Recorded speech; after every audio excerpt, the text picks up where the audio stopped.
ఈ వెహికల్ వచ్చేసి Bajaj discovery 125 ST అనమాట. కంప్లీట్ కస్టమర్ అంటే ఒక రెఫరెన్స్‌తో మన దగ్గర రావడం జరిగింది. సో, దీనికి ఏ కంపెనీస్‌లో చెక్ చేయమన్నారో నేను చెక్ చేశాను. లైక్ ఫ్రంట్ బ్రేక్ పనిచేయలేదు. మెయిన్ ఆయిల్ లీక్స్ అయితే కస్టమర్ నోటీస్ చేశారు. మొత్తం అంతా కూడా ఆయిల్ లీక్స్ అయితే ఉన్నాయి. అలానే 4 క్లూస్ ఉంది. And that two air filter అయితే క్లీన్ చేయమన్నారు. Engine oil self start issue ఉంది. లైట్ ఆన్ ఆఫ్ పని చేయట్లేదు. ఇంకా చాలానే ఉన్నాయి. అలానే బ్యాక్ టైర్ పంక్చర్ కూడా చెప్పారు కస్టమర్. అలానే చైన్ అయితే బాగా లూజ్ ఉంది. ఇంక అన్నీ ఇంకా స్టెప్ బై స్టెప్ ఫస్ట్ వచ్చేసి ఈ లీక్స్ మొత్తం అంతా క్లీన్ చేసి, ఆ హెడ్ బీరింగ్ ఏదైతే ఉందో ఆ హెడ్ బీరింగ్ తీసేసి మార్చేసి, అలానే ఇంజిన్ ఆయిల్, ఆయిల్ ఫిల్టర్ కూడా రీప్లేస్ అయితే చేస్తున్నా. మాక్సిమం నేను నోటీస్ చేసిన వెహికల్స్ అన్నీ కూడా హెడ్ బీరింగ్స్ అయితే లీక్ అవుతున్నాయి. అది వదిలేస్తున్నారు అందరూ కూడా. దయచేసి అలా వదిలేయొద్దు. అలా ఉంచడం వల్ల మీకే లాస్ అనమాట. ఇంజిన్ ఆయిల్ అనేది తగ్గిపోతుంటుంది. అండ్ దట్ టూ ఈ ఆయిల్ చూసారు కదా ఎంత బాగా బ్లాక్ అయిపోయిందో. ఇలాగైతే ఎప్పుడు వాడకండి. ఎందుకంటే మనకి ఇంజిన్ అనేది ఎక్కువ లైఫ్ రావాలన్నా, మీకు కరెక్ట్‌గా బండి పరిగెట్టాలన్నా సరే, ఇంజిన్ ఆయిల్ వెరీ ఇంపార్టెంట్. అలానే ఈ ఆయిల్ ఫిల్టర్స్ ఉన్న ప్రతి వెహికల్ కూడా ఆయిల్ ఫిల్టర్ ఖచ్చితంగా 2 సార్లకొకసారి మార్చుకోండి.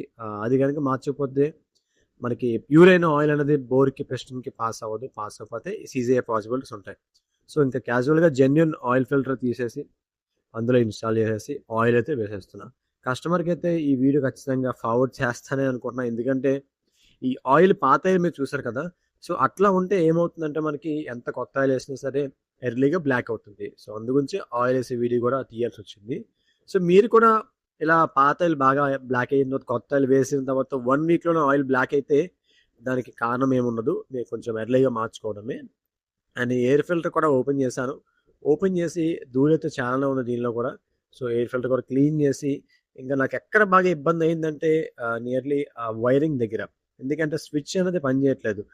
కొత్త స్విచ్ కిట్ వేద్దామంటే రెడీగా ఐటెమ్ లేదు. కస్టమర్‌కైతే వెహికల్ హ్యాండ్ ఓవర్ చేయాలి. సో, చేసేదేముంది పాత స్విచ్ కిట్ పని చేయకపోతే అంత క్లీన్ చేస్తే సరిపోలేదు. ఇంక సీదా స్విచ్ కిట్ మార్చే ఆప్షన్ లేదు కాబట్టి ఇటువైపు డిమ్ అండ్ డిప్ కూడా స్విచ్ కిట్ కూడా ఓపెన్ చేశాను. అది కూడా క్లీన్ చేశా. అయినా సరే నో యూజ్.